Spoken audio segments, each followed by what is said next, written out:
दोस्तों, हमारा चैनल जेके online tips में आपका बहुत बहुत स्वागत है।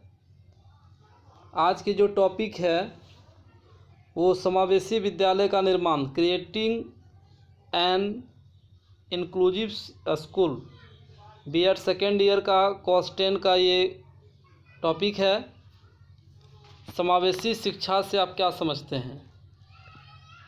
समावेशी शिक्षा से आप क्या समझते हैं? इसके विशेषताएं एवं उद्देश्य का वर्णन करें। इसको हम बहुत शॉर्टली बताने जा रहे हैं और आगे चलते हैं। समावेशी शिक्षा का अर्थ जानते हैं। समावेशी शिक्षा का अर्थ उस शिक्षा से है जिसमें मंदबुद्धि या अंधे बालक, बहरे बालक, प्रतिभाशाली बालक इत्यादि को ज्ञान प्रदान किया जाता है। सर्वप्रथम समावेशी शिक्षा में बौद्धिक स्तर की जांच होती है और समावेशी शिक्षा ये शिक्षा विशिष्ट क्षमता वाले बालकों के लिए ही निर्धारित की जाती है। वैसे बालक जो मंदबुद्धि हो, जो अंधे बालक हो, जो प्रतिभाशाली हो, ये सभी बालक को ज्ञान प्रदान किया जाता है समावेशी शिक्षा के अंतर्गत। आगे बात करते हैं। मानव संसाधन विकास मंत्रालय के अनुसार समावेशी शिक्षा का अर्थ है सभी सीखने वाले बालक हो या युवा, चाहे अशक्त हो या नहीं, ये सभी को समावेशी शिक्षा में समाहित किया गया है। नवंबर 25 से 28 2008 में यूनेस्को में एक अंतर्राष्ट्रीय शैक्षिक सम्मेलन हुआ था जो समावेशी शिक्षा पर 10 प्रश्न अति संवेदनशील एवं सीमांत समूह संबंधी वार्ता में स्पष्ट किया था। इसमें बताया गया था कि समावेशी शिक्षा अधिगमकर्ता के गुणात्मक शिक्षा के मौलिक अधिकार पर आधारित है, जो आधारभूत शैक्षिक आवश्यकताओं को पूर्ति करके जीवन को समृद्ध बनाती है। ये यूनेस्को द्वारा लिया गया एक टॉपिक है। अति संवेदनशील एवं सीमांत समूहों को दृष्टिगत रखते हुए यह प्रत्येक व्यक्ति की क्षमता का पूर्ण विकास करती है। समावेशी गुणात्मक शिक्षा का परम ध्येय सभी प्रकार के विभेदीकरण को समाप्त करके सामाजिक संगठन का पोषण करना है। विभिन्न विद्वानों द्वारा डिफरेंट दिया गया है इसका परिभाषा। हम बात कर लेते हैं स्टीफन तथा ब्लैकहार्ट के द्वारा जो दिया गया परिभाषा है समावेशी शिक्षा पर। उन्होंने बताए, mainstreaming is the education of mild handicapped children in the regular classroom. It is based on the philosophy of equal opportunity that implemented through individual planning to promote appropriate learning achievement and social normalization. Stephen and Blackhart, यानी Stephen और ब्लैकहार्ट के द्वारा ये बताया गया कि शिक्षा का मुख्य धारा का अर्थ बाधित यानी कि पूर्ण रूप से अपंग नहीं, बालकों की सामान्य कक्षाओं में शिक्षण व्यवस्था करना है।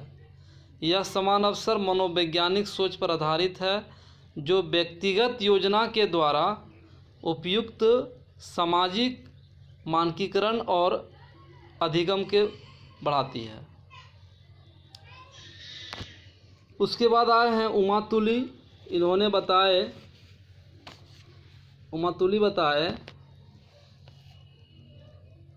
कि समावेशी एक प्रक्रिया है जिसमें प्रत्येक विद्यालय बालकों को दैहिक, संवेगात्मक तथा सीखने की आवश्यकताओं को पूरा करने के लिए अपने संसाधनों का विस्तार करता है। यर्सेल अपने परिभाषा में बताए हैं समावेशी शिक्षा के कुछ कारण योग्यता, लिंग, प्रजाति, भाषा, चिंता, सामाजिक आर्थिक स्तर, विकलांगता, लिंग व्यवहार या धर्म से संबंधित होते हैं। ये यर्सेल का कहना था। फ्रेंड, उसके बाद है समावेशी शिक्षा के विशेषताएं। कुछ विद्वानों के परिभाषा के बाद हम इसकी विशेषताओं को जानेंगे। तो इसमें है विशेषताएं में विभिन्नता की पहचान। समावेशी शिक्षा के द्वारा ही विभिन्नता की पहचान हो पाती है और शारीरिक रूप से, मानसिक, बौद्धिक, सामाजिक, सांस्कृतिक, ये सभी के द्वारा पहचान होती है विभिन्नता की। उसके बाद शिक्षा एक मौलिक अधिकार के रूप में दूसरा विशेषताएं इसका फीचर्स है। कहने का तात्पर्य है कि शिक्षा के मौलिक अधिकार को सैद्धांतिक एवं व्यवहारिक रूप में अपनाना समावेशी शिक्षा की एक प्रमुख विशेषता है। मतलब बालकों के शिक्षा के अधिकार की भावना सबसे अधिक इस शिक्षा पद्धति में निहित है, जिसके अंतर्गत, ये बहुत इम्पोर्टेंट टॉपिक है, जिसके अंतर्गत कोई भी विद्यालय किसी भी निम्न दैहिक, मानसिक एवं आर्थिक स्तर के बच्चों का नामांकन लेने से रोक नहीं सकते हैं। ये हमारा education as a basic right के रूप में समावेशी शिक्षा को दर्शाया गया है। अगला पॉइंट है सभी विद्यालयों में सबके लिए शिक्षा। आगे है विशिष्ट शैक्षिक आवश्यकताओं के बालकों की स्वीकृति तथा समर्थन। उसके आगे देख लेते हैं फ्रेंड, समान तथा विशिष्ट शिक्षा में निकट संबंध। समान तथा विशिष्ट शिक्षा में निकट संबंध। इस प्रकार की शिक्षा पद्धति में समान तथा विशिष्ट शिक्षा, औपचारिक तथा अनौपचारिक शिक्षा, विद्यालय एवं समाज में निकटता संबंध होता है ताकि सभी बालकों को अधिकतम लाभ मिल सके। उसके बाद है विद्यालयों की जिम्मेदारी। उसके बाद है प्राथमिक शिक्षण तथा पाठ्यक्रम अत्यंत लचीला होना चाहिए। Primary teaching and curriculum more flexible होना चाहिए। इसका तात्पर्य है प्राथमिक शिक्षण के लिए नेतृत्व एवं संसाधनों का प्रावधान होना समावेशी शिक्षा की एक महत्वपूर्ण विशेषता है, जिसके कारण सामान्य अनुभव तथा विशिष्ट उद्देश्यों की प्राप्ति किया जा सकता है। उसके बाद है अगला पॉइंट है अभिभावक एवं समाज की भागीदारी। ये भी इम्पोर्टेंट है। Parental and community involvement. समावेशी शिक्षा एक संयुक्त प्रयास है जिसमें माता पिता तथा अभिभावक को विशेष रूप से तथा समाज को समान रूप से सम्मिलित किया जाए। उसके बाद है सतत एवं सहायक, कंटिन्यूअस एंड सपोर्टिव। यह एक विशेष मान्यता है कि इस पद्धति द्वारा बालकों की आवश्यकताओं, अधिगम के तरीकों तथा गुणों की विविधता की बहुलता को ध्यान में रखते हुए बालकों के कौशल एवं क्षमता में वृद्धि करने के लिए निरंतर एवं सहयोगी प्रक्रिया है। प्राथमिक शिक्षण तथा पाठ्यक्रम अत्यंत लचीला, सतत एवं सहायक। अगला पॉइंट देख लेते हैं फ्रेंड, मजबूत नीतियां एवं नियोजन। उसके बाद है विविधता कोई समस्या नहीं। ये आप स्क्रीनशॉट भी ले सकते हैं।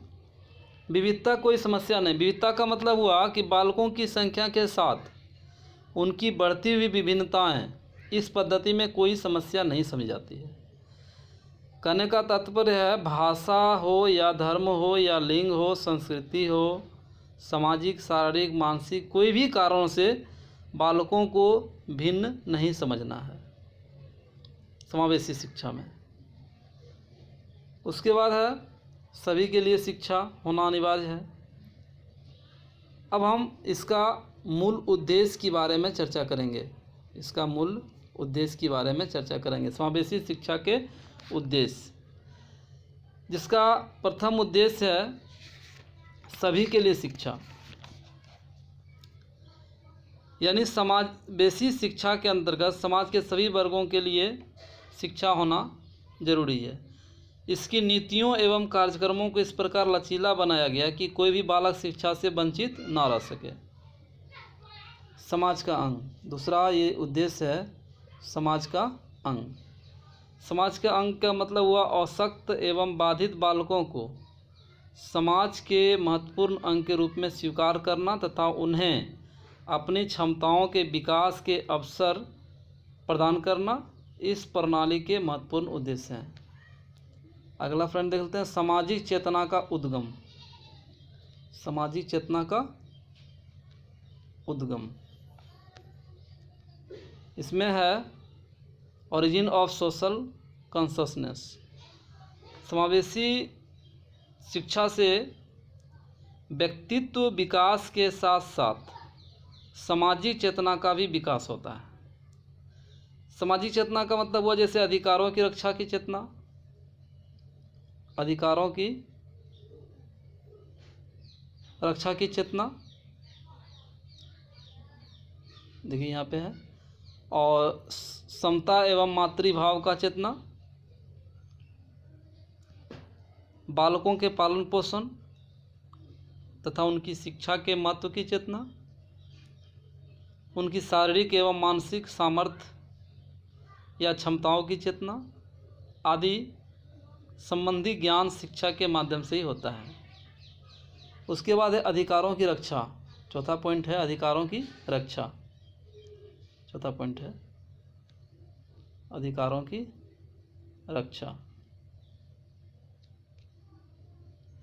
इसमें है शिक्षा का अधिकार मूलभूत अधिकारों में से एक है। हमारे देश एक प्रजातांत्रिक गणराज्य है जिसमें समावेशी शिक्षा का उद्देश्य व्यक्तियों के शिक्षा प्राप्त करने के अधिकार की रक्षा करना भी है। ठीक आगे हम देखते हैं शिक्षा की गुणवत्ता में सुधार, improvement in the quality of education.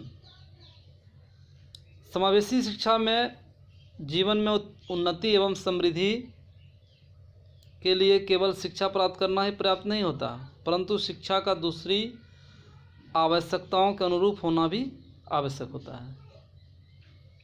उसके बाद है मातृभाव की भावना का विकास। मातृभाव की भावना का विकास,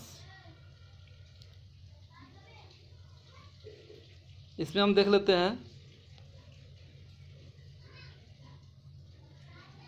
मातृभाव की भावना का विकास, development of feeling of brotherhood. इसमें बालकों में सहकारिता, सामाजिक सकारात्मक अंतःक्रिया, सहयोग, पुरानुभूति, आपसी विश्वास, मैत्री भाव, ये सभी भावना का भी संचार होता है। अपनापन का भावना का भी संचार होता है ताकि सभी बालक एक दूसरे से के साथ मिलकर पढ़े, शिक्षा ग्रहण करे और आगे बढ़े। ये हुआ मातृभाव की भावना का विकास। उसके बाद है इसका उद्देश्य आत्मविश्वास एवं आत्मसम्मान की भावना का विकास, development of self confidence and social prestige. ये है। इसमें शिक्षा एवं शैक्षिक उपलब्धि आत्मविश्वास का निर्माण करती है। आप शिक्षित रहेंगे तो आपको आत्मविश्वास भी होगी। आत्मविश्वास का पोषण आत्म प्रतिष्ठा एवं सामाजिक प्रतिष्ठा से जुड़कर व्यक्ति के व्यक्तिगत एवं सामाजिक जीवन की दिशा निर्देशित करता है। अगला है आवश्यकता एवं असमर्थ को शक्ति एवं क्षमता में परिणत करना। जैसे एक बात कर लेते हैं कि सर्व शिक्षा विस्तार के उद्देश्य की प्राप्ति के अतिरिक्त समावेशी शिक्षा अशक्त एवं असमर्थ बालकों की क्षमता का इष्टतम विकास करने, उनमें सक्षम होने की भावना का संचार का उद्देश्य भी रखती है। अगर पाठ्यक्रम लचीला हो, पाठ्यक्रम अगर लचीला हो तो उपयुक्त शिक्षण विधियों के द्वारा, अच्छे अधिगम के द्वारा, अच्छे तर्क एवं व्याख्या के द्वारा व्यवहारिक योजना निर्माण कर उनका क्रियान्वयन कर कुछ तकनीकी जुगाड़ों से बालक को हम यानी असमर्थ बालकों को शिक्षा की भावना का संचार कर सकते हैं। और अंतिम है कौशलों का पहचान, आइडेंटिफिकेशन ऑफ स्किल्स। इस दुनिया में जो भी आया है सभी के पास कुछ न कुछ अपना कौशल होता है, उसको निखारने की ज़रूरत है, उसको समझने की ज़रूरत है। यानी कि एक कार्य क्षेत्र में कुशल हो कोई बालक तो कोई दूसरा किसी और कार्य में होता है। इस स्थिति में अध्ययन स्पष्ट करते हैं कि कला एवं सृजनात्मकता मानसिक मंदता के बालकों में भी दृष्टिगोचर होती है, यानी वो भी आगे बढ़ने की ललक उनमें भी होती है। ऐसे बालकों को सेवेज जीनियस की संज्ञा दी जाती है। बीथोवन जैसे कि हम एक एग्जाम्पल लेते हैं भाई कि बीथोवन संसार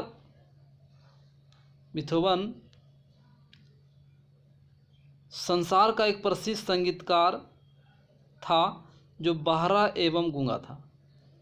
बताइए, संसार का एक प्रसिद्ध संगीतकार भी है और वो बहरा और गूंगा भी है। तो इसी प्रकार अनेक अशक्त बालक किसी न किसी कौशल में प्रवीण होते हैं। अभिप्राय है कि आवश्यकता तो केवल इन बालकों के विविध कौशलों को पहचानने की है, उसको संभालने की है, उसको पोषित करने की है। तो इस तरह हम देखें कि समावेशी शिक्षा में हम कैसे बालकों का उत्थान कर सकते हैं, क्या इसका उद्देश्य है, क्या इसका विशेषताएं हैं। धन्यवाद फ्रेंड।